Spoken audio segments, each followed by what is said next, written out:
Hey everyone, I'm your host, Robbie Straczynski, and thanks so much for joining us on episode number 56 of CardsChat, the friendliest poker podcast in town. Today's guest is an accomplished hold'em and mixed game player. He's an author, a coach, a columnist, and he even runs his own poker tour. He's a WSOP 10K horse champion who's also made deep runs in the main event with almost $1.2 million in career tournament earnings. You may have heard the term short stack ninja, but this man may actually be the short stack ninja because he literally wrote the book on it. Chris Wallace, welcome to the CardsChat podcast. What an intro. Oh, I love it. And I did not know this was the most friendly poker podcast. I'll be on my very best smilingest behavior. Wonderful. In that case, we can certainly get on our way. I can't help but start off, Chris, with a huge congratulations to you on your recent marriage. I'm very, very happy for you. Your longtime love, Jordan. How was the wedding? It was fantastic. Thank you. It was crazy to try to plan on very short notice. It was really a mountain of work, both before and after, cleaning up after, and the whole thing. I mean, we tried to do it on a reasonable budget and ended up doing it on very short notice to try to get it in before we were afraid things were going to get crazy with the pandemic here again. And but it turned out to be an absolutely beautiful day. It worked out great. It was wonderful. And I got to see a ton of people I haven't seen in years. That's the best. And they stuck around really nice. Town afterwards and treated you to various dinners, I understand. That did happen. Yeah. And then once we got back to Vegas, yeah, it's been, and I stuck around town for a week to go to a writer's conference that a friend of mine runs and do a seminar on self-publishing there and talk to them about, and that was really fun. I learned a bunch of things about writing while I was there. So I stayed the next weekend as well and got to see Where'd you get married? Minnesota, that area? Yeah, in St. Cloud, Minnesota. Beautiful. My wife's parents live up there on beautiful home on a lake with flowers everywhere. And it was a perfect spot. Wonderful. So, and now you're making your home together in Las Vegas. Right. Yeah. Fantastic. We bought a house 3 years ago.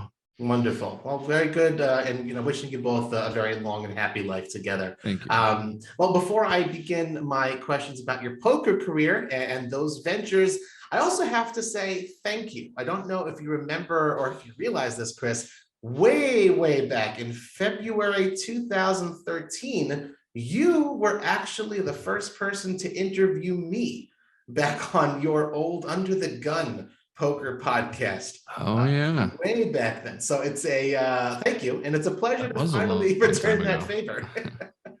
Yeah, that was a long time ago. Those were really fun. There was a lull in the poker world there for a little while where it just wasn't worth it to do it. We've talked about doing it again now that you can do this so easily online. Yeah, it's so smooth now. It was hard in 2013 to do interviews over the internet and get them to sound reasonably good, but now it's great. This is amazing. For sure. And, thankfully we both come quite a ways from where we were in February 2013. One interesting event, you talk about the pandemic. I know you were involved very heavily before this whole pandemic began, was, the iNinja Poker Tour. First of all, for those who have not heard of it, can you tell us who the tour's target audience was, that sort of thing? The tour started in Minnesota like 10 years ago, almost, something like that. And the guy who created it was a great promoter and marketer and a great sales guy and not great with running a business or managing money.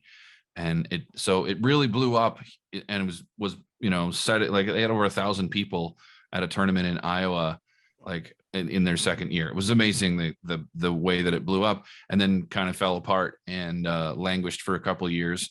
And I had been interested in starting a tour for years. I wanted to be part of a tour. So I was the ambassador for the MSPT for a few years. I worked with some other tours. I helped Pocket Fives run some events as well. And so when we were talking about putting together a poker tour, we'd actually kind of already done it when the owner of iNinja approached me and just said, "Hey, I want you to have iNinja. I don't know what to do with it. I can't run it anymore." And so we took it, and because of some of the problems it had, the name had a little trouble at first. Like there was this great name recognition, but there was also some potential negatives attached to it. And we knew that at the time, right? We knew that we were taking that on.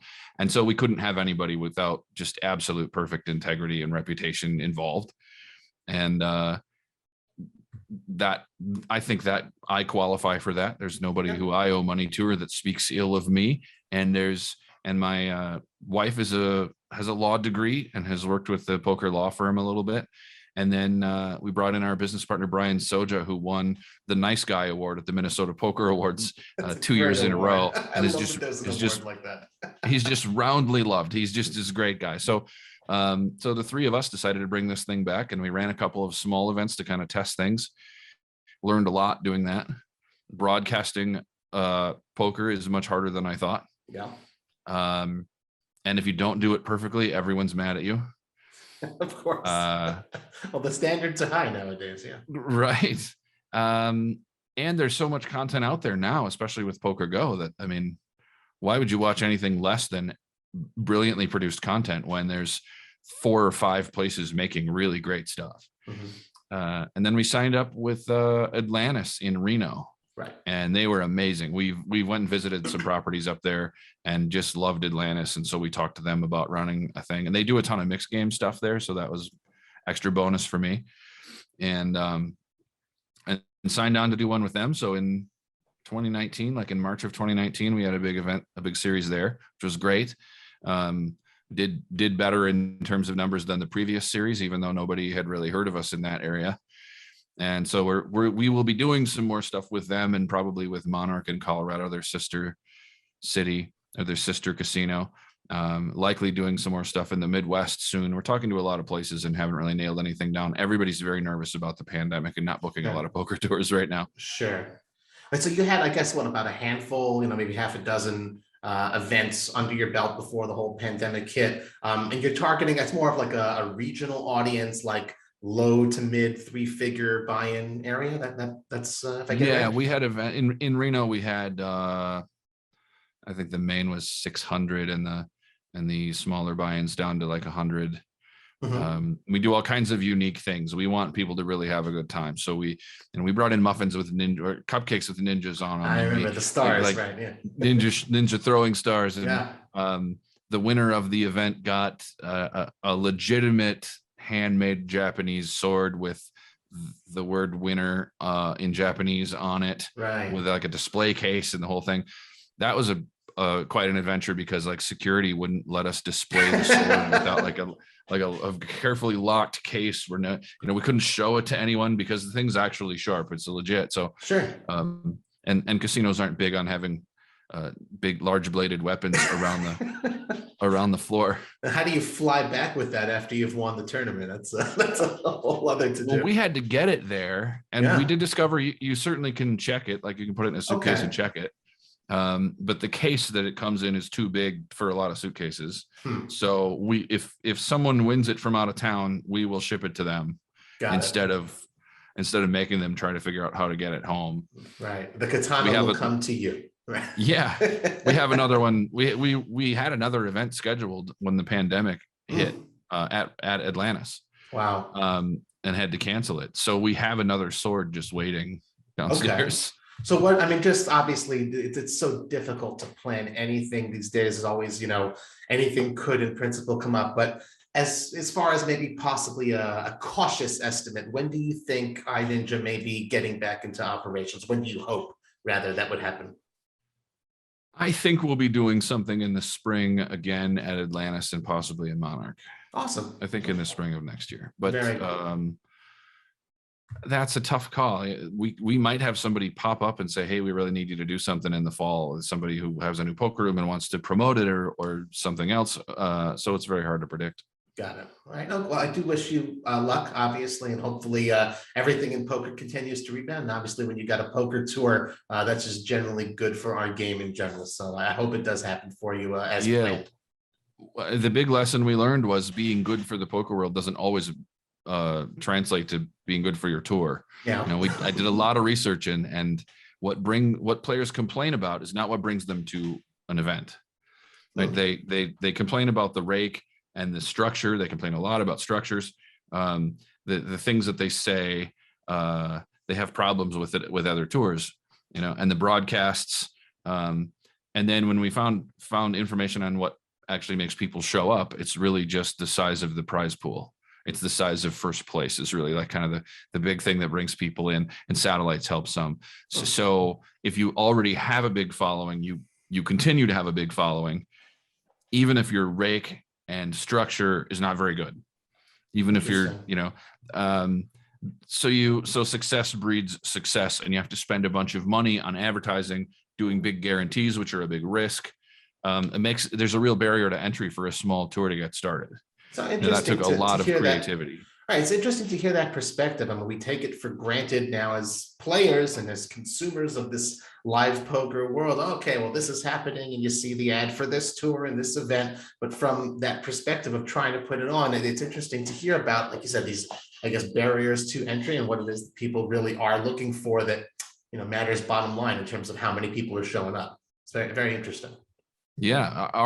My hope as a tournament player was that we could offer great structures and great rake, and that we would have such big crowds that we could then force those things on the casinos and kind of use them as leverage. Say, we're going to use our rake structure, which is good. We're going to use our payout structure, which is good. We're going to use our, I know a lot about tournaments, and our business partner, Brian, is actually a tournament director. So he designed all of our payout structures and all that stuff. And I thought if we do like a low rake, good structure, friendly event with when we get lots of friendly people, and it's a fun event, that people will just flock to this thing and it'll be great. When in fact, most of the questions I got were, is there a guarantee? How big is the prize pool going to be? How big is the field going to be? And I kept replying, for that value. Bigger if you show up. Like if you support us in this thing, it gets better and better. Because if everybody shows up to support us, if we had doubled our field at Atlantis last year, they would be begging to have us back, and telling us we could set whatever rules we wanted, right? And then the rake would go down, the structure would get better, all the extras and the bonuses would get better. We'd have a buffet for the players all day. We do all these, all those kinds of things. So the more people we get, the more that works. And I really thought, all right, the poker community is going to be really helpful with this, because they can see that we're doing these things right. And then people just said, well, is there a guarantee? They just didn't. And a lot of people just didn't show up at a number of our events because they were worried they wouldn't be big enough to matter. So as it turns out, that barrier to entry is having enough money to put up for guarantees and to put up advertising and things like that. That's the real barrier to entry. And it kind of, I guess I should have known that. Like, poker players just want to play poker for giant piles of money. They aren't really a community-based group. Well, like you said, also, there's sort of that tipping point. Once you've reached that sort of level and have that, first or second, whatever it is, event that the people do come, then they sort of know what to expect. And like, I guess the snowball sort of rolls from there, but it is certainly hard to reach that point. Absolutely. The Atlantis event went well enough that everybody told us they had a great time. They loved the party before, they loved the environment, the whole thing. And so a lot of people told us they were coming back next year. And I feel like that snowball effect will work in that one spot. But then we have to just do that over and over again at new places, because not a lot of people are going to travel for these smaller events, right? People don't fly across the country for a $600 main event so much. Right. So we end up having to rebuild this thing at each stop. Well, like any good draw hand, you got to get one card at a time, I guess. I suppose. We like to ask folks who come here on the CardsChat podcast about their proudest moments or accomplishments in poker. And we found a little nugget in an interview you did from a while back with Red Chip Poker, where you said that surviving Black Friday is your proudest poker achievement. And that strikes me as a little bit strange, because, hey, you want a prestigious 10K WSOP bracelet, and yet you feel that this was even more, important, your proudest achievement. Why is that? Yeah, the happiest moment was certainly winning the 10K bracelet. I couldn't stop smiling for 10 minutes. It looks ridiculous. But And I know that I'm a good mixed game player. I made a living playing high limit mixed games on full tilt for a long time. It's not like I think I just lucked into a bracelet, but you don't win that bracelet. Like the best player in the field doesn't win the bracelet very often, right? Sure. And it's not a direct indicator that you're really a world-class player. It doesn't, it sort of proves things to people, but it sort of doesn't. Whereas, and there's just some luck involved there. Whereas surviving Black Friday was a much harder thing to do. It took me a really long time. And that was all skill. I mean, I spent about 8 of the next 12 months or 9 of the next 12 months on the road, playing cash games in small rooms around the country where there were big tournament series so I could prey on the tournament players, playing smaller buy-in tournaments, staying in cheap hotels, keeping my expenses down, and sending money home. Wow. A proper grind, like a game selection, but like to the extreme. Yeah, my bankroll went from well over $100,000 to around $15,000 when Black Friday happened. Wow, that's a big number. And then I had an income that was being generated from our poker training site and Rakeback, and we had tons of players through that, and all that was just immediately gone. Everything disappeared. So not only my bankroll, but my income just was decimated. It was a rough day. So I had to just hit the road and rebuild and make, put it back together. And really by the time the bracelet happened, I was comfortable with, I've done this now and I'm paying the bills easily and I've got everything figured out. Right. So that was easier then. Right. I guess it was a good 3 years in between Black Friday and between the bracelet. Obviously, truly prolific at mixed games, and we'll ask a couple questions about that. But how did mixed games first enter your life? What attracted you to stuff beyond Texas Hold'em? I was playing on full tilt, and I get poker ADD. I just get bored with games, and I'd already played sit and goes for a living, and I'd already played heads up sit and goes for a living, and I'd already played cash games, no limit hold'em cash games, and I'd already played limit hold'em cash games, and I was playing like 2-4 and 3-6 no limit games on full tilt a lot, and I was just getting pretty bored with it. So I jumped into a PLO game. I was also doing a little bit of bonus hunting, and I jumped into a PLO game on Doyle's Room. Oh wow! And R.I.P. Doyle's Room. Yeah, that sort of dates the whole story, doesn't it? And I got smoked in equity my first hand, but won anyway. I made the dumb beginner mistake of getting, re-raising pre-flop with aces and then piling it in on a 10 high board with my 2 aces, thinking I was good. And of course, the guy had a set of 10s. I mean, this is what I prey on now. Right. But it's a super dumb beginner mistake. And I was playing 10-20. That's the no limit hold'em game that I was playing. And I looked over and the PLO pots were way bigger. So I went over to play PLO just to see how the game was. A bigger game. Yeah. So we each piled in like $2,000. Wow. And I won like a $4,300 pot when the ace came on the turn. Wow. And the guy berated me and told me how terrible I was and exactly why. Yep. And he was right. Yep. And it was the dumbest thing he could have ever done, because I was going to give that $4,000 back. Right. And instead, I mean, I learned something just in seeing the hand play out, but I learned a lot more from this guy explaining to me exactly why I made the wrong play and how I should play next time. And this guy gave me this whole education. Wow. And so I said, out of anger, right? Yeah. Right. Trying to teach me a lesson. And what he taught me was I needed to go learn a lot more about this game before I played it. So I actually just typed into the chat window, "You're right. I better leave before I give this money back and go learn some things about this game," and then left. I thought this guy must be at home tearing his hair out now. Right. Thinking that you're just hitting and running, when in fact you actually learned something. Yeah.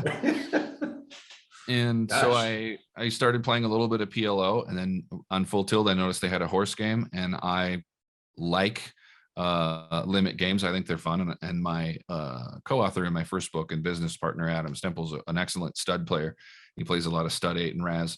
So he taught me the basics of those games, and I started playing 1-2 horse on Full Tilt. Wait, hold on. You didn't know those games at all? You had never played those games prior to this story that you're describing?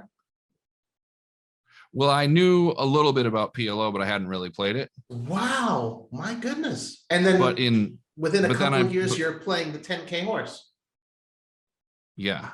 Wow. Yeah, the rise through the limit mix games was really fast. I mean, the games were pretty soft back then on Full Tilt, but I started playing 1-2 fixed limit game just as fun with an extra table while I was Mhm. playing a couple like 2-4, 3-6 no limit games. Right. And then as I determined I was consistently beating a level, I would move up, and I went from 1-2 to 50-100 in about a year. Wow. And then at 50-100, the games got a lot tougher. And then I was playing with a lot of red pros who were very good. Like some of the red pros at the like 8-16 and 15-30 were great prey, Mhm. because Full Tilt was giving away so much money that these guys would just get paid on Friday and like come dust off Right. that money, like, you know.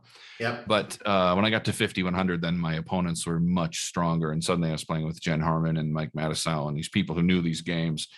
So then I started kind of really studying and making spreadsheets and learning things about the game that just weren't taught in books anywhere, running equity numbers and things like that. And then progressed up within the next like year or so, moved up to 200, 400, and had a summer where I played 200, 400 a lot and made a lot of money and was really doing well, but was stressed out all the time. And every time I moved up a level, it would be stressful for a week or two, and then I would get used to it.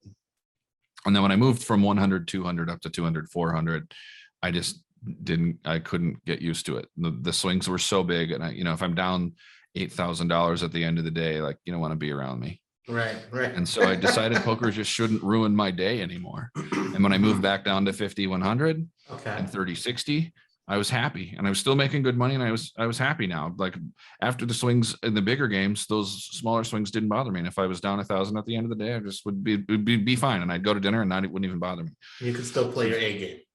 yeah. And I Yeah. was much happier that way. Mhm.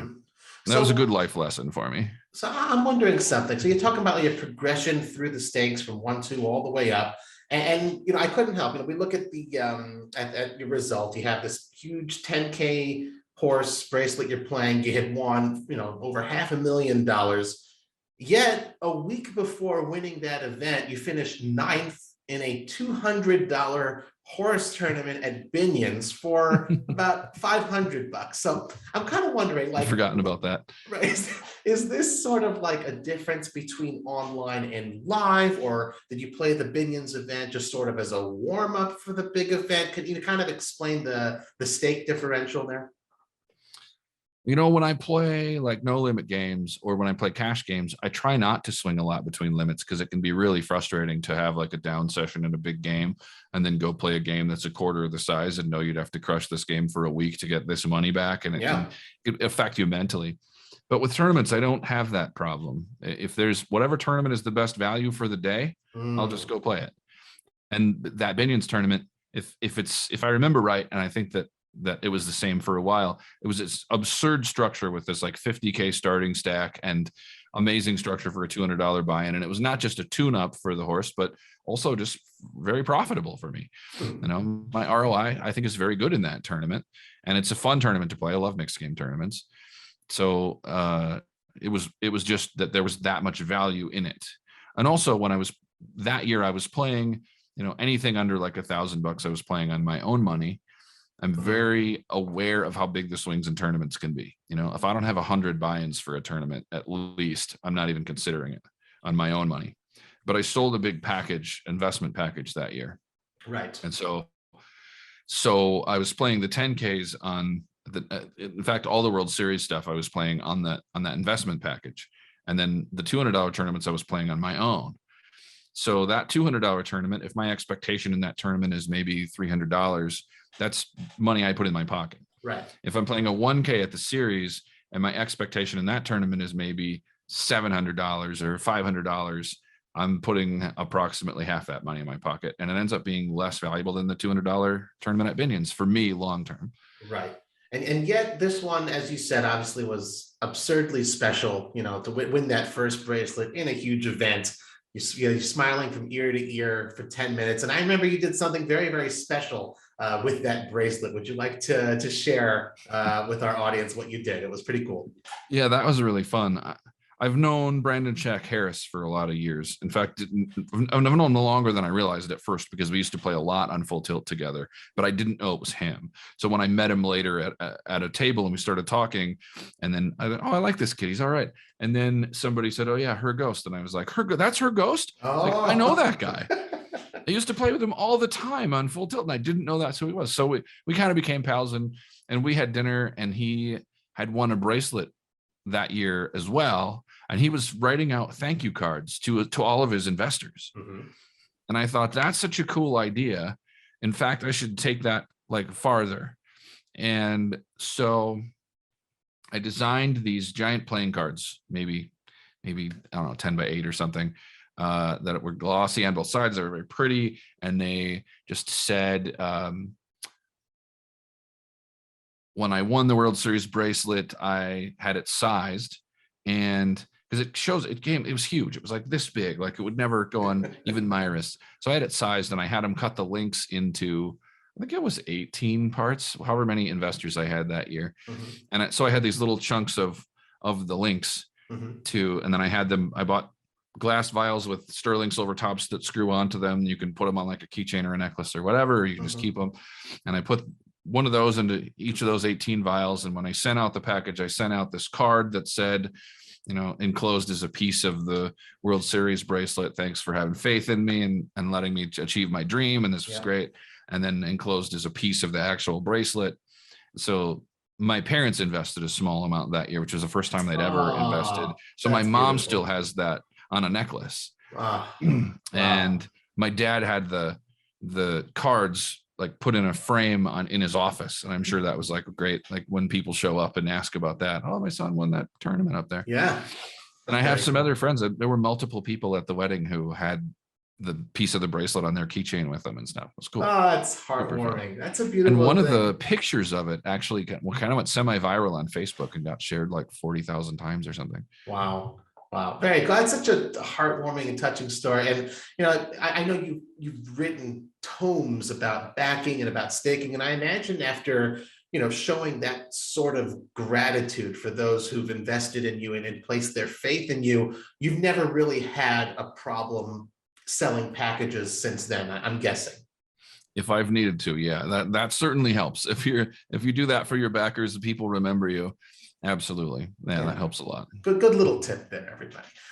Could you perhaps quantify, for those of us, let's say like me, who haven't really played, you've played the full gamut. You've played, $200 mixed games events, the 1,500 bracelets, a 10K. What sort of difference in qualitative skill are you looking at when you sit down at the felt, and how do you adjust to these different skill sets, or if there is one? Maybe it's there's a huge difference. Yeah. In the $200, I think the range is a little smaller than it is in no limit events, at least compared to what it used to be in no limit events. I think these days everybody's pretty good at no limit compared to 5 years ago, but that range is a little smaller, where in the lower buy-in events, the players are maybe a little better than you would expect. And in the bigger buy-in events, they're maybe not as good as you would expect. I think the field in a 10K stud 8 or Raz or horse is softer than the field in like the 10K pot limit hold'em or some of those other kind of specialty events where almost everybody in the event is really strong. In the $200 events, when people are making mistakes, it's usually that they're passive and loose. They're calling down too much. You don't run into that much in a 10K. Mm-hmm. The mistakes they make are not raising in spots when they should, not folding the occasional, spot where they know where there's likely to be a raise behind them. They make a few starting hand mistakes, and then some of it's pride. Those 10K players, they really don't want to, they don't want to look bad. So sometimes they'll fold bad hands because they don't want to show down a bad hand, and it will influence them to fold too much. And sometimes they'll call down too much because they don't want to be bluffed, or they think that you started with a bad hand, and they at least get to show that they started with a better hand than you. And so they'll dust off a big chunk of chips just to show that they did that and that you had a bad hand to start with, because that's what they think happened. But those, they're much smaller mistakes, and they're usually mistakes in lack of aggression in the bigger limits. When we figure out what GTO solutions are for a lot of these mixed games, we're going to probably discover that they're wildly aggressive. And that seems to be what we always learn when we discover any new GTO solution, is like, wow, this is the actual solution to this game is crazy. Wow. Okay, very interesting. Well, I mean, as we're speaking now, we're just a few days away from the 2021 WSOP. I imagine you've at least started to perhaps plan your playing schedule. Are we going to see Chris Wallace taking a shot at the big 25K horse, or maybe there's some other mixed game events on your radar? I hear there's going to be a good $200 horse tournament at Westgate also. Yeah. I am going to play the 25K horse Okay. First day. Yep. I'm excited about that. Good luck. Okay. And I'm definitely going to play the mixed game series that you're running at Westgate. Yep. I have kind of a hole in my World Series schedule from like the 3rd to the 10th, because there's your thing, and then there's a couple concerts I want to see, and I want to take like a little time off to see people who are in town. And then starting on about the 10th, I'm playing almost every day. I've got this big schedule put together. I'm definitely going to play the 10K horse as well, and the 10K stud 8 and the 10K Raz, and then a bunch of smaller stuff. All the smaller mixed game bracelet events are on my schedule. And then I'll play some no limit in between, and I'll see how the sit and goes are going. Cool. What would you advise someone who, I don't know, let's say they're a home game hotshot, or they've played in their local tournaments, that sort of thing, and say, okay, it's time to go to Vegas, and I'm all vaccinated, I'm ready, I want to go and play in these mixed game tournaments, let's take a shot. What sort of advice would you have for someone in playing their first time, or maybe they just turned 21 and it's their first opportunity to play specifically in mixed game events at the World Series? There's a huge jump between the $200-300 mixed game tournaments and like a 1K or 1,500 at the World Series. And I think you learn a great deal playing in a few of those 1K 1,500 events at the series. The variance is so big that your results are not going to be indicative of your skill level very often. So you're not going to learn how good you are, but you're going to learn how good other people are. And you're going to see what things they're doing. And you can watch the good players and mimic what they're doing. How many hands are they playing? How are they responding to raises and 3-bets? And, when they go to showdowns, what are they tending to show down? You can learn a bunch that way. And you get a lot of play in those events. Right. Even in a 1,500. Phenomenal. Right. Yeah, the structure is really good. I haven't looked at the structure this year, and they change them every couple of years, but in general, the structures have been very good. And in the 10Ks where they're doing the double levels for all the first day, those structures are fantastic. Mm-hmm. So I would study up. There's lots of mixed game content online, not nearly what there is for No Limit, but there's definitely some stuff you can study up on. There's Dylan Lynn's book, who I think Dylan's going to be at the mixed game thing at the Westgate. Yep. There's Ken Lowe's book. I looked over at my bookshelf. Yeah. There's Super System 2, which has some cool stuff on stud 8 in it. Sure. There's lots of ways to get better at these games. Even what's the old 2+2 book called? High-Low Split Poker, which has mostly written by Reissue and has some awesome content in it. And that book's like definitely more than 20 years old. It might be 30 years old. And still has like a lot of good stuff. Between that and Super System, that you can actually get a pretty good feel for 08 and stud 8. And then, there are a few games it's hard to learn much about. I don't know where you study Raz. I studied it by making spreadsheets and running equity calculations myself. Wow. And figuring out, I don't know if anybody else ever cared about Raz enough to do this by the time they were computers that you could do it with, right? So I figured out how often I should be stealing with various hands by just running tons of calculations. It's crazy to hear you say that. I mean, you're talking like the same exact type of methodology that Doyle was using 50 years ago to figure Hold'em out. Before there were any books to study, like there's no one else had done it before. Yeah. Wow. And when I was able to use computerized spreadsheets and equity calculations, and it was much faster. Right. But I could figure out like how often when I have a low card up and a low card down and a garbage card, right? Should I be stealing through 2 players, or should I only be stealing through 1 player? and, against the bring in, depending on dead cards and all those kinds of things. And those calculations are so much simpler in Raz. Raz is absurdly simple. Sure. That I was able to figure out a lot of things that in Hold'em just, took solvers. And I was able to just figure them out with like a spreadsheet and running some numbers, because it's so much simpler to come up with these. And the situations are have so much more in common. Right. And it makes your actions so much more automatic as well. And you could think about other things while you're just, reacting as you're supposed to absolutely.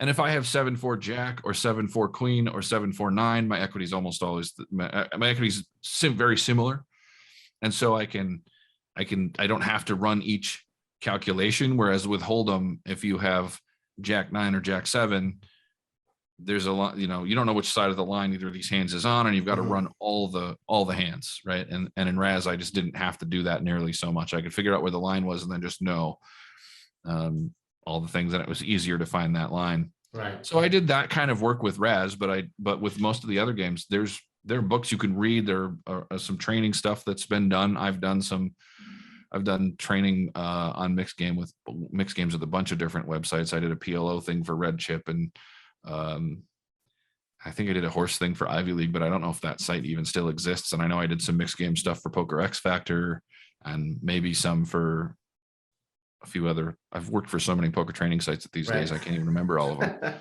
Goodness. Oh man, I think it's so interesting also. I mean, like, let's take, I think I'm a decent example of this. Someone who's been playing, recreationally in home games, very low stakes for a very long time, all the different sorts of mixed games. And yet to hear you speak about the way you approach Raz, it makes it so obvious to me, okay, this man is clearly a professional player, thinks about it, again, not necessarily as a job, but more scientifically, studiously, whereas, these cards look good, I think I'll go for it. Like that's the typical recreational player, decision-making that you do in these mixed games. I want to ask, for that specific reason, it's always interesting to hear the professional's mindset. We got to revisit something, and I do apologize in advance if this brings up a painful memory, but I just don't know. And I think it'd be very interesting for the audience to hear this. Beyond your mixed games, obviously, as I mentioned in the intro, you had a tremendous run in the WSOP main event in 2017, a 32nd place finish out of close to 7,000 runners.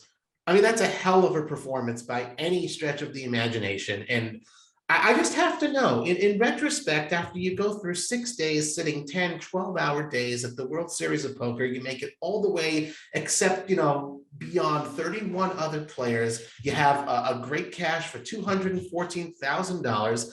Is that something that you, as a professional, that you reflect upon, sort of wistfully as, oh, that's the one that got away, or one that said, I did what a lot of people can't do. I made day 6. Who can say that? So what is sort of your reflection on that? Yeah, it goes back and forth between those two things. The day that it happened, I was really angry. I mean, you spend 6 days where you haven't gone broke yet. You don't expect to go broke, right? You've been doing this for a long time and haven't had this result. You're not expecting this result. And by the time you get to the final 50, you start to have some very unrealistic expectations about how this is going to go. Right? You get to the final 50, you've just busted all these people, but you're still only one of 50 players.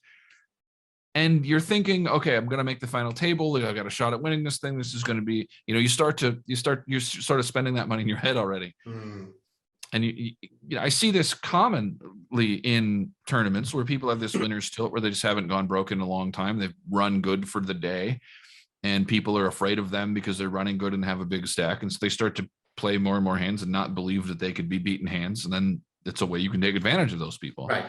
And most of the table won't be doing it because they'll be afraid of them.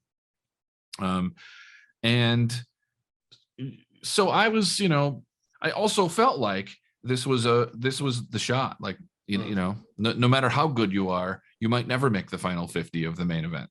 Like there's some great players who've never done that.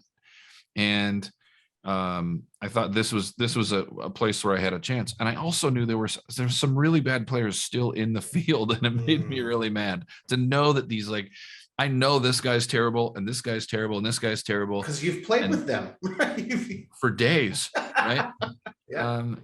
and to watch these people then, punt off massive stacks and just think, if you give me that stack, like, and not just lamenting, but realistically, if you give me that stack, I'm almost always going to make the final table. And you dusted off there. I could so right after the thing happened, I'd already had, when I went broke, I had $214,000 locked up. That was the worst I could do. And then that's what I did.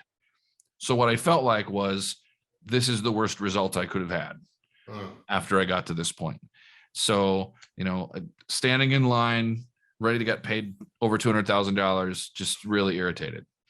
And I'm aware of like how great my life is. It hasn't been perfect, but like, I'm a white male in America, intelligent, like over 6 feet tall, healthy, like had great parents and a good education. Like my life has been great. So I don't lament much or complain much about my situation. So I'm standing there really irritated with this $200,000 payout ticket. And I know I can't say, like, I'm not going to complain much. Right. My life has been pretty good today, but I was really irritated by it. Like the first thing I did after I got the ticket was head to the hooker bar at the Rio and have a Corona in each hand. Like I just was so irritated, and also didn't feel like I could complain much about the irritation I felt. Nor did I have a lot of friends who've had that experience. Right. And, and usually if you're cashing a ticket for 214K, you've won or if you runner it up, a very, very big tournament. Yeah. Yeah. I don't want to hear somebody complain about making $200,000. Right. Like I wouldn't want to listen to it either. Goodness. And how about having another deep run after that? Right. To finish like in the 200s, I think, or 300s. That sort of made me feel like, I can continue to do, like, this is a thing that might happen again. I'm gonna have more shots at this. Okay. So, and now I get it when Helmuth says the worst day of every year is when you bust the main. I get it now. Like once you've had a couple of deep runs, you start to think, this is the thing I can do. And then when you bust, then you're very irritated. It's with all the proliferation of poker and tournaments and even 10Ks everywhere, there's still just one main event, and it's something very, very special that it really does come around once a year, and there's just no feeling like it in poker. That's for sure. And the value is so amazing that you're also thinking, as a professional, you're thinking, there's only one day a year where I can enter a 10K and I might be worth like 100% ROI. Right. Like this event is so good that when you bust that event, you're just really thinking like, this is a shot I get once a year to make a giant pile of money. And it didn't happen this year. Well, hopefully those of us who have not yet had the chance to provide that value for professionals such as yourselves will someday get the opportunity to enter. You haven't had the chance to play the main yet? Not yet. $10,000 is a lot lot of money. It's a business expense for you. I don't know. You could write articles about it for years. Yes. If I could write a book about it, perhaps, or just sell 94% of it, then maybe. There you go. There you go. Well, away from the felt, and as I mentioned, you've also seen success as a strategy book author and a coach. So let's talk about your book. It came out last year, Short Stack Ninja. So tell us about this book. Why did you decide to focus on that one area in particular, and how'd you come up with the name? I think that the poker literature is really lacking in that, in that area, and it's also very quantifiable. It's something that I had quantified for myself and have taught a ton of students. I was at a table years ago, and there's a guy 3 to my left. There's a young guy who was re-stealing, which is between, whatever range you think, but 10 and 20 big blinds approximately. And when somebody raises and you shove over the top of what you think is a light raise with between 10 and 20 big blinds, it's a re-steal. And he was re-stealing a lot and correctly and doing it well. And this was a problem for me because he was just on my left.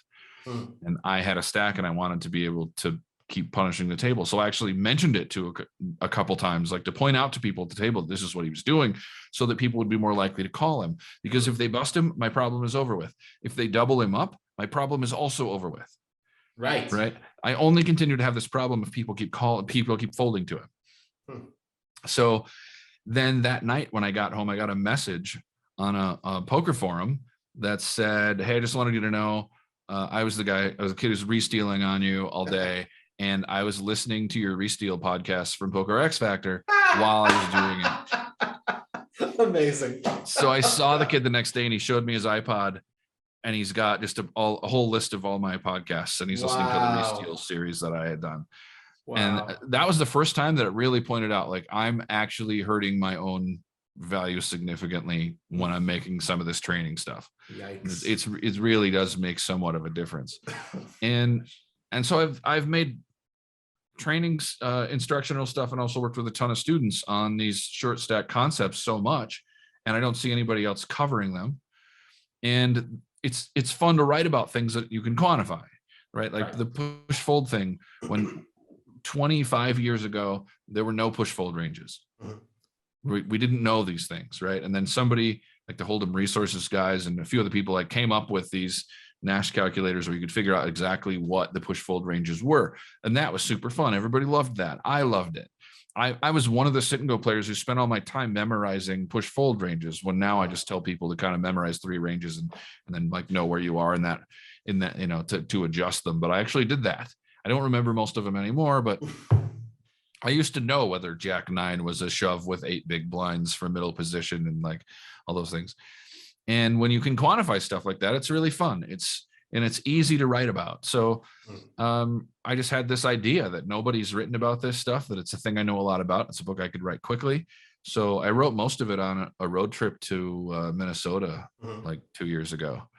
Wrote a lot of it in the car while my wife drove. And nice.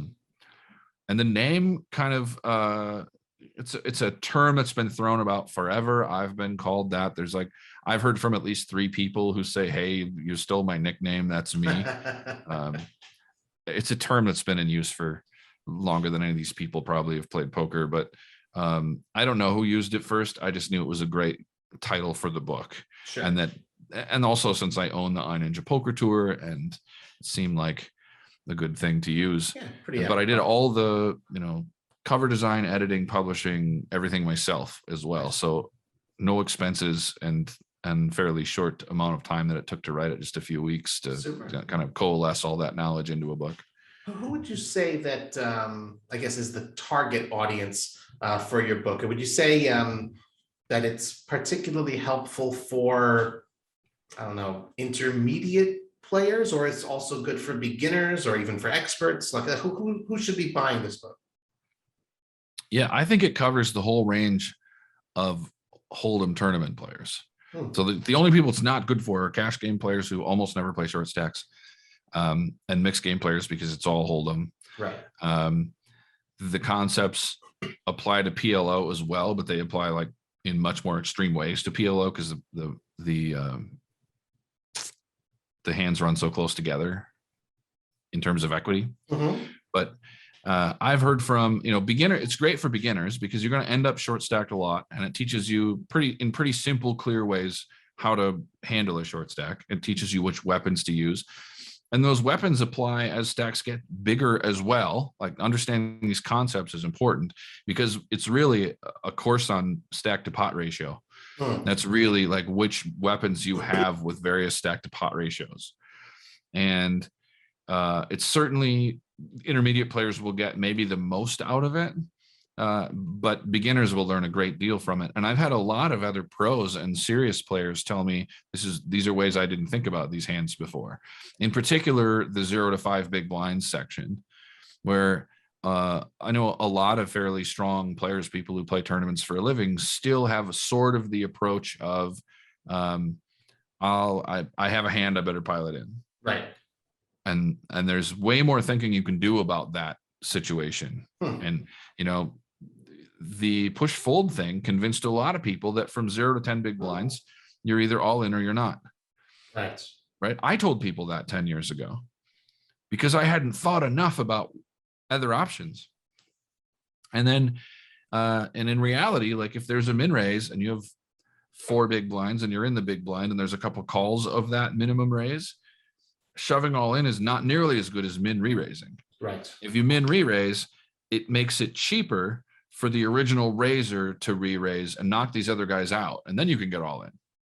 It's not like if you go all in with your 4 big blinds, you're going to make everybody fold, right? So the point of using the all-in hammer there is gone, and you're making it cheaper for this guy to re-raise. Or if he calls, somebody else calls, now you've got this tons of equity in the pot. You're right. You're getting 4 to 1 on your money, 3 to 1 on your money, and then maybe the last guy who calls can see this and go, oh, I'll just take all this. Since nobody else wanted to re-raise, they don't really have a hand. Then he shoves all in, and you call for your last big blind or two. Of course, right. But now you're still getting like 3 or 4 to 1 on your money, and you're in a heads up pot.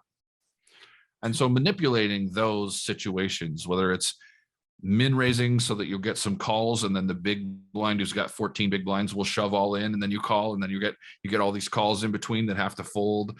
All these situations that you can engineer to make a lot more money than if you just open stuff these hands. Sure. Like real significant changes in value that I've seen.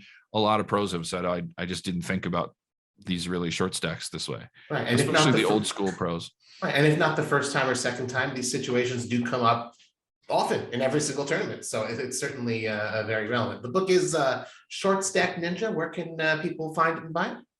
On Amazon. I did all the self-publishing through Amazon. So it's available on Kindle or paperback. And I actually have another box of them on the way. I just sold out and had somebody want a signed one, but I'll have some. I might have some with me at the World Series as well. Cool. I was going to try and get them at the Blue Sharks booth, and then Blue Sharks told me they're not doing a booth this year. I might try to find somewhere to have them for sale at the World Series as well. Cool. Okay.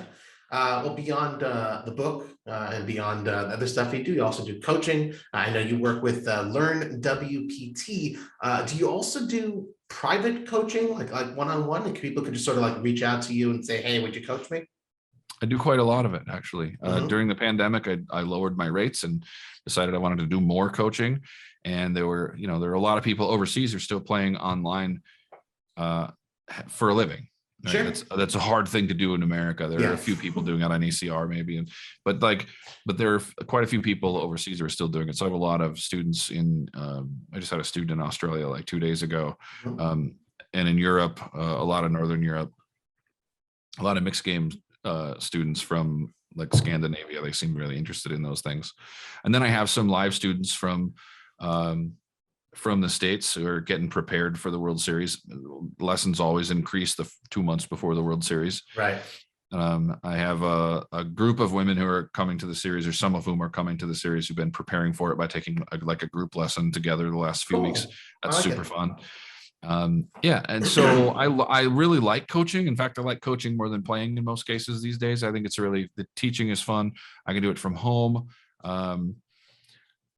There are a lot of times where I'm kind of tired of playing poker for a living, but I'm never tired of talking about the game and coaching and helping other people get better. That part is not old, but I am tired of relying on poker for money because the ups and downs are so big. Right. And, playing tournaments, you're sitting in these crappy chairs. You're probably eating crappy food. If you don't like a bunch of the people at your table, it doesn't matter. You're just there. You're just dealing with them. And I set up my life to not have to do those things. Right. Like I'm sitting in a very comfortable chair. I'm surrounded by guitars and things I like. My wife is amazing. I've got a house that I like. I've got a pool and a hot tub when it gets hot. I've got a furnace when it gets cold. I've got a nice coffee machine. Like I have the things I need, and then I can build on that, and I can go help other people and all these things that I like. Or I can go to a poker room and play a poker tournament where I don't have all those things I like. Right. And I can be frustrated by the people I'm dealing with.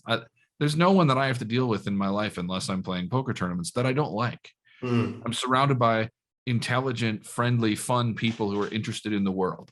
I would rather have these intelligent, interesting people that I can go hiking with than like be sitting at a table with a bunch of grumpy old mixed game players who are going to argue with each other over nothing, right? Which is constant in mixed games. So I'm preparing for the World Series kind of by like mentally preparing myself. Like I'm going into battle, and I'm going to do battle for 7 weeks. And it's going to be the busiest 7 weeks of my life because I have all these various gigs plus poker planned this year. Well, let me ask one question. And I'm going to take a vacation. Right. I do want to flip that a little bit because one of the questions we always love to ask our interviewees here on the Cards Chat podcast, who is the friendliest player you've ever had the pleasure of competing with and sparring against at the felt? Oh man. I couldn't pick just one. Okay. I really loved playing with Nick Schulman. Nice. Greg Raymer is one of the nicest guys in poker. If you see Greg in the hallway and want to stop and talk to him and he's never heard of you before, he's happy to sit and chat with you. Yep. I go out to lunch with Greg when he's in town quite a bit. He's just the nicest guy. He's a good and dude. He loves to talk. Yep. And I met him because we were at a table together. And when we bagged for day 2, it was some mixed game event. It might have been the Raz. When we bagged for day 2, we were walking out and we were walking down the hallway together, just chatting. And Greg was on my right, and on my left walks up Joe Hashem. Oh wow! And neither of these guys has ever heard of me. I'm nobody. And he looks across and says, "Hey, champ," and Greg looks over and goes, "Oh, hey, champ." Now the three of us are walking down the hallway at the Rio, and I see a couple people I know, and I was like, "This is great! Like, I have to make sure these people see me flanked by world champions walking down the hallway." Yeah. And then Greg offered me like a ride when I was going over to Bellagio, and Greg offered me a ride. Never met me before that day. Wow. And we just kind of became pals. Where when he's in Vegas, I pick him up and go to lunch or whatever. And super nice guy. Yeah. And Marcel Lusk. Oh, the Flying Dutchman. I saw him. Wow, that's an old school name. I saw him in the Starbucks outside of the poker area at the Rio. Sure. I was with everyone knows that Starbucks. Yeah. I was with a friend and we were just having coffee. And I'm not blown away by celebrities, and I've played with most of these guys online anyway. But I said hi to Marcel, and I told him, I think you're great for poker. Keep doing what you're doing. I love that you're making poker fun for people. Yeah. And he said, "Oh, good. Come sit down. So invited us to his table, people he's never met before." Wow. And then I didn't care about taking pictures or anything like that. I want to talk to this guy. And so then he asks me a strategy question, and he doesn't know that I can play at all. He just asks us about how would you play this? How would you do this? Wow. And this conversation about it. And he has a bunch of interesting strategy insights. And then he says, "Do you want a picture?" And my buddy says, "Yeah." And he says, "Here, you he takes his sunglasses off and he says, "Here, you put them on upside down and we'll do the picture." It. Oh, just the most friendly guy you could meet. Super fun to be around at the table. I love it. That's fantastic. Great stories there. And you got to give a great shout out to, we did have Greg Raymer on as a previous guest on the show. That's episode 43. If anyone wants to go ahead and listen to that one after you finish listening to this great episode. Chris, I do want to cover one last area before we get into the questions from the Cards Chat community. Besides books, you've been a contributing writer to many poker media publications for a long time, including my own, Card Player Lifestyle. Recently, however, you have joined the Cards Chat family. So congratulations, welcome aboard. And maybe you could tell us, how did that partnership come to be, and what sorts of articles can we expect to see from you? I'm super happy about it. I'm hoping that it turns into a serious long-term thing where I am the poker reporter, coverage, lifestyle, everything for Vegas, and that's just a long-term thing because I'm having a lot of fun with it so far. Nice. It came to be because my pal Cat Martin, who's one of the guys at Red Chip, had a writing gig and said, "Hey, I've got some extra writing at the World Series if you want to pick up this writing gig. That's pretty good." And I said, "Sure, I'll take, I'm trying to transition a little bit away from poker, and then I'm going to play like $100,000 schedule at the World Series, but I'm trying to transition a little bit away from poker." And so I said, "That sounds great. And we should find some more of these kinds of gigs." And he said, "Sure." So I posted on Twitter. Oh, wow. That a couple of us were going to do photography and writing and whatever people needed if anybody wanted more. And I got multiple people telling me, "Go talk to this guy, talk to that guy." And Dan Michalski was one of the people I got sent to who does the news stuff for Cards Chat.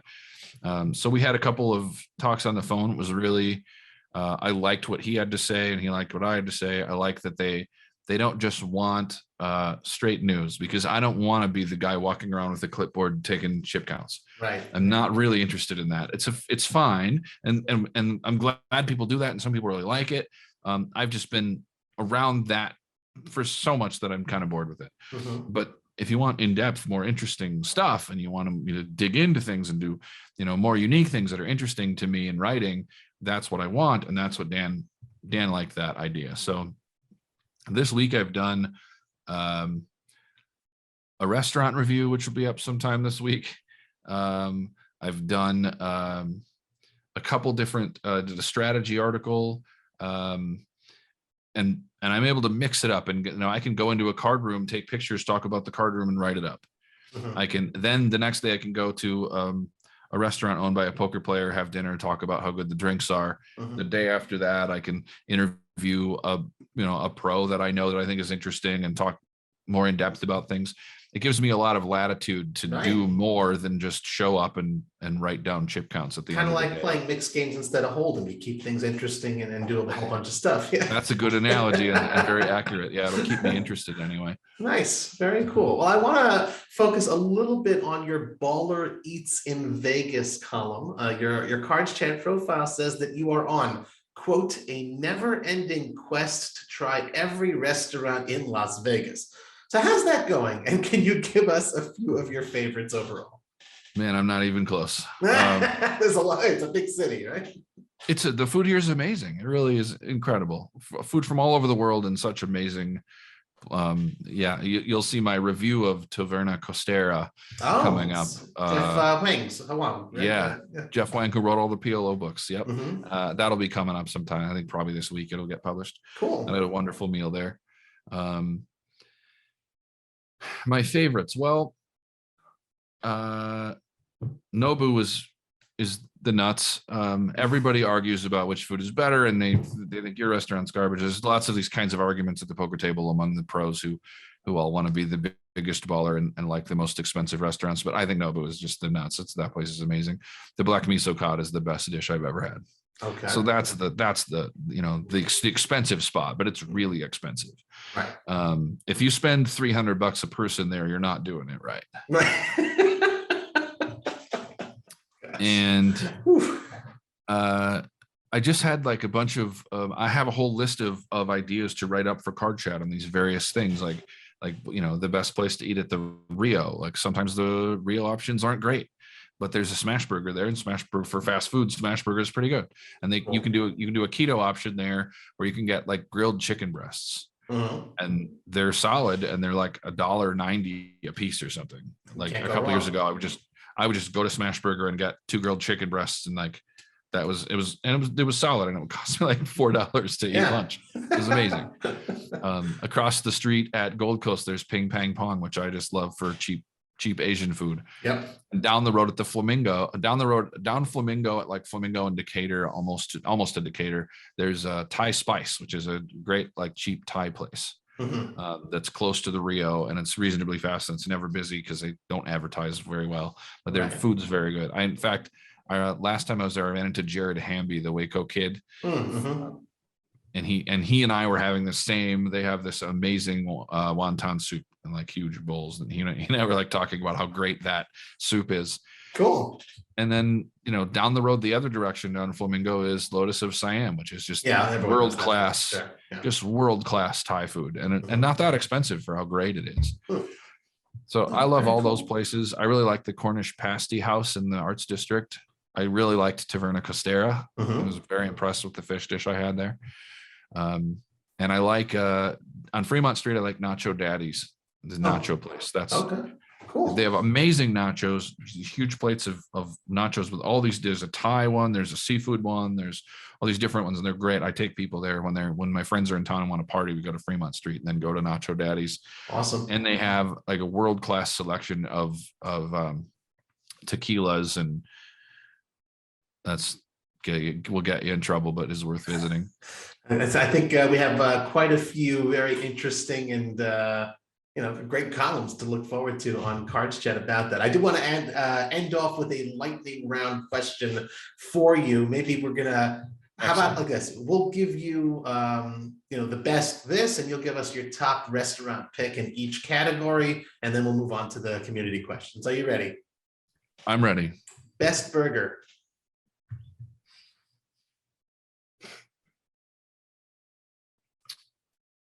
The Bison Burger at Lazy Dog.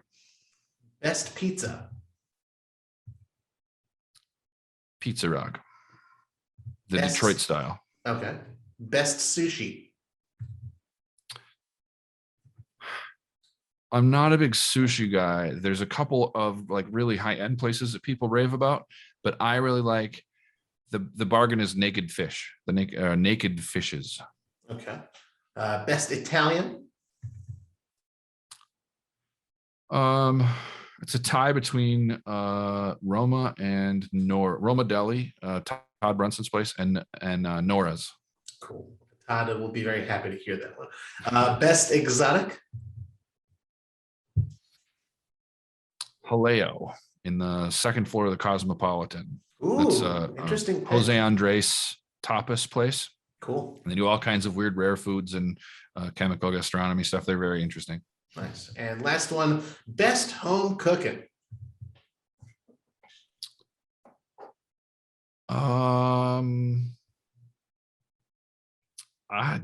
That's a thing we don't have a lot of in Vegas. We have a lot of the classic American fare thing. There's all these chefs have done that. I don't know about things that are like home cooking. There's a couple soul food places that are okay, but I don't know if those would qualify as home cooking either. I guess I would say for like simple American food that is like what you might get at home. There's what's the name of that place? There's a Soul Kitchen that's very good if you're from the South. And if you're not, and then also there's in Caesars, there's the pub, Gordon Ramsay's pub. I don't remember the name of it, but that is very like comfort food filled with like British comfort food. That's also really good at a reasonable price. Nice. All right. Good picks there. Good picks. Well, Chris, we've now reached the segment of the show where we turn to our Cards Chat community to see what questions you guys who are listening and watching wanted to ask our guests. We have a dedicated thread on the Cards Chat forums for this. So as we announce who our future guests will be, please be sure to send in your questions. First questions come from Crystals. Crystals, thank you very much. Always really great of you to send in some questions. Chris, are you planning on writing any more books in the future? I'm working on a bunch of fiction projects right now, actually. Oh. I'm definitely going to write some more things. I'm going to be publishing a bunch of fiction. I was halfway through kind of a follow-up book to Short Stack Ninja that is about being exploitive and predatory in deeper stacked situations and how to read your opponents. This whole circle that is knowing who they are means that you know what their range is, and knowing what their range is, and then how to accurately see those ranges based on who they are and what's happened, and then how to attack those ranges by understanding exploitive play, and then how to defend with your own ranges. And so there's no GTO involved really. It's and much of it is not even balanced, but it is how to attack opponents. And I was about halfway through that, and it was a much longer book than Short Stack Ninja when some other writing projects came up that kind of got in the way. Gotcha. So I do have at least one more poker book at some point in the next year. Cool. Okay. Next question's from Crystals. I'm curious on this one because you mentioned you're trying to ease a little bit out of poker alone and you're doing a whole bunch of stuff. So Crystals wants to know if you could draw up your dream job in poker, what would it be? In poker, it would be teaching like a group of students, like a team of students that were all serious tournament players, and just working with those people all the time as they were playing, coming back with questions, trying to like being like the coach of a team. I think would be amazing. Cool. I think some of the commentary jobs would be fun. But there's just tons of people who want those jobs who are a lot more famous and better looking than I am. So it's tough to get any of those. But I think those would be really fun too. You know, doing all the research on players and then commentating on hands would be fun. Cool. Nice to hear. And final question from Crystals. What is your favorite variant of poker and why?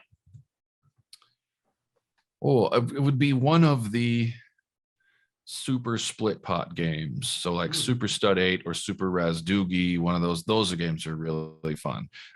Super Stud is where you get dealt 4 cards down you discard one and roll one, or you get 3 cards down and 1 up and you discard 1, depending on how they run it. I like that, like Tahoe roll your own style, where you get 4 cards down, you roll 1, discard 1, and now you're playing a stud game. Right. That gives bad players a chance to play a lot more hands. It gives them an excuse to play a lot more hands. Yeah. You see, so they're more profitable. And it's also an extra fun decision. And it means that everyone should really be playing a few more hands. So we get to mix it up more. And I really enjoy the split pot games. I think there's so much thinking to be done. So if it's super stud 8, right, you're playing a lot more hands, and you're doing all the thinking that is involved in stud 8 that you don't do in stud or Raz or even really Hold'em, where you're thinking, based on your opponent's boards, what dead cards there are, what you have, what are your equities in each direction. There's a lot. They're more complicated, and I think more complicated is more fun. Or Super Raz Doogie, where you're playing a Raz hand basically, but with the super start, and then half the pot goes to the best Badoogie hand, the best 4-card Badoogie hand. Right. And that like limits the information drastically on one side, because they really only need to play 1 up card for their Badoogie hand. Yep. So yeah, those are my favorite poker variants. They're all stud split pot games. Those are super fun. More action is better. I like it. Very cool. Yeah. Antonis 32123. Thank you very much for sending these questions in. Chris, besides learning how to play better poker with under 30 blinds, what else is a reader of your Short Stack Ninja book likely to learn? Oh, I think the biggest lesson will be the way of thinking. If you learn how to play each of those stacks and see what I've done in the book, you end up understanding why. That's my hope anyway. That not just that you can memorize, these are the weapons that I have in this stack size, and this is when I should use them, but you understand why. And so you're able to then think ahead in hands, even when you're deep stacked. And there's 20 big blinds in the pot and we each have 50 behind. If I bet 12, he's likely to shove. He's going to be set up to have fold equity if he shoves, right? The stack sizes are going to be correct. But what if I bet 6? Then might be a little bit of an overshove. Maybe he won't. Or what if if I have a draw, now maybe I want to check to him so that he'll bet and I'll shove. And if he doesn't bet, it's not a disaster because I have a draw and I get a free card. Right. So that sort of thinking, even in much deeper stacks, is what I would hope people would learn, other than just memorizing how to use the various weapons of short stacks. Good answer. I like it. And last question from Antonis 32123. What are the top skills your students can learn from you as a poker coach? Oh, as I've gotten better at teaching strategy, and there's more strategy content out there so that my students are showing up better in terms of strategy already, I find myself more and more teaching psychology, sports psychology, how to play your best game, how to not be tilted, how to handle these things. I have lots of ideas for how to handle tilt that work pretty well. That I think maybe that's another book that I'll write at one of these days, because I've worked out all these ways and tested them on so many students that now I've got figured out a lot of ways to handle tilt. So that would be one of the big ones. And then I think what a lot of people learn from me is how to look at the game, that how to think through a hand. That's what I want to teach people, because there's no secret to memorize. There's just how to look at the game. So who is this person? What do I know about them? What do I know about the situation? What do they know about me? Come up with all this information, right? Know what your situation is in the hand right now. And then what is their range of hands, and how does my hand play against this range? I can break their range into chunks sometimes, make it a lot easier. But in general, what do I want here? And then how do I get it? And so getting people to think in these ways is way more helpful than trying to get them to memorize specific plays with stack to pot ratios when you're starting with 150 big blinds, or GTO opening ranges, or how to balance when you're in this, trying to memorize like how to balance turn bets. If you're thinking in a predatory way, and you know which things to think about and how that whole circle works, I think that's what I would like people to take from lessons with me. And that is what people say is really valuable after having lessons with me, is that they think about the game more clearly. I like it. And I had forgotten to ask you before, is another good opportunity though. So if someone were to want lessons with you, how would they contact you and reach you for those? Either at Fox Poker Fox on Twitter or at blindstraddle@gmail.com. Either one works for me. Cool. I have lots of lesson times open until the 30th, and then no lesson times open for like 7 weeks. Yeah, right. So get in while you can, folks. Finally, we've got Acid Burn FX, one of our great regular contributors of questions here. Thank you so much for sending these in. Chris, what does the real short stack ninja, what do you like to do to relax? I love photography, and I love hiking out in the national parks around Vegas. I didn't know how much there was to see here because I only came here for poker. Right. And then when I started dating Jordan, the first time I came, she took me to Red Rocks hiking, and it's just gorgeous. It's amazing. And we've got Valley of Fire and Zion and all these local little parks. And there's, there's a mountain you can walk to the top of and see the whole, and this amazing view of the city that's like just a few miles from my house. Photography. I have 2 cameras sitting on my desk right now. I love photography. Having a ton of fun with wildlife photography. That is really my dream job away from poker would be wildlife photography, but that's a hard thing to make a real living with. And I don't know if I'm willing to do what it takes to make that happen. Really, most wildlife photographers that are very successful are people who started with a lot of money, and I've just figured out how to have a hobby that pays them okay.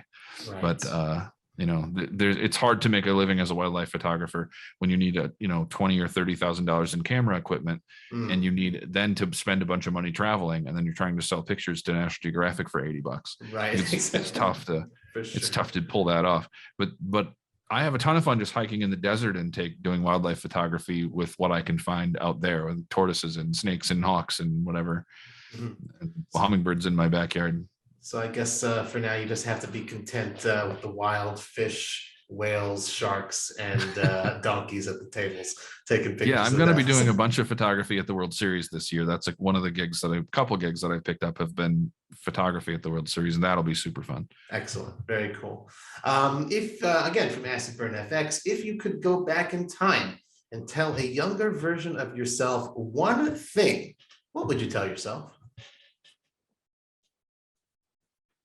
Well, that's a good question. I made so many mistakes in my life that it's hard to figure out which one would be the best to correct. I think I would go back and tell 18-year-old me to never get addicted to nicotine. Ooh. That was really like when my little sister was about that age, and she asked me for advice. I told her, don't ever touch cocaine or nicotine. Like those 2 things. Most everything else you can overcome. Those are 2 things that I see just destroy people's lives. And so just leave those things alone and don't ever try them. And life gets much easier, and I think that would be a big help. I might also go back to, my 20-year-old self and say, learn to write code. I'd be retired right now if I'd been a computer programmer that long ago. I'd be 48 living in the Bahamas in a nice house with a chef by now. Very cool. 2 solid pieces of advice there. The second to last question for you, Chris, from Acid Burn FX. What is the most memorable moment in your life?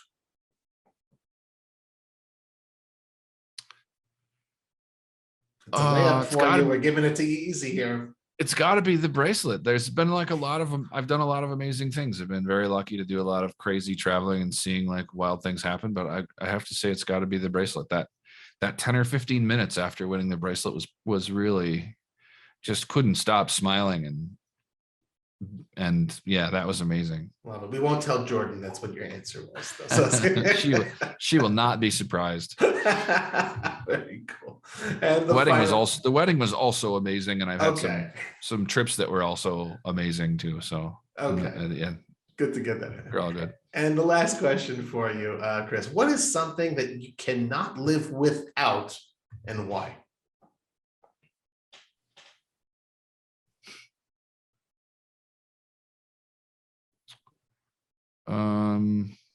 Acid Burn always asks these great questions, so thank you very much for putting these together. Oh, he's getting something, folks. What's he getting? Aha, what is that? It's a Gibson Advanced Jumbo Custom Shop reissue. That's a guitar for those who don't have the video there. Okay. Yes. What's special about that versus, let's say, the other two guitars you've got behind you that I see? Three guitars. Well, I was a guitar builder. Oh. For about 10 years. And I was a professional musician for a little while. And my thing was great sounding acoustic guitars. I love specific acoustic guitars, and I built a lot of acoustic guitars, and I love the tone. And that was kind of what my obsession was. I don't care how pretty they are. I don't care how loud they are. I don't even care that much about how easy they are to play. I just love the tone. And that's the best sounding guitar I've ever heard. So that's the one. Great answer. I walked into a music store, had some time to kill because I think my wife was doing something in the same strip mall complex or something. And I walked into this guitar center and just went into the acoustic room and started playing some guitars. And I've always loved Gibson acoustics. I have like a 50s Gibson acoustic here that I love as well. I've always loved the Gibson acoustics. And so I picked that one up, and I picked a few others up, and a few Martins, a few other things. And that one just blew me away. It was so much better than all the other ones.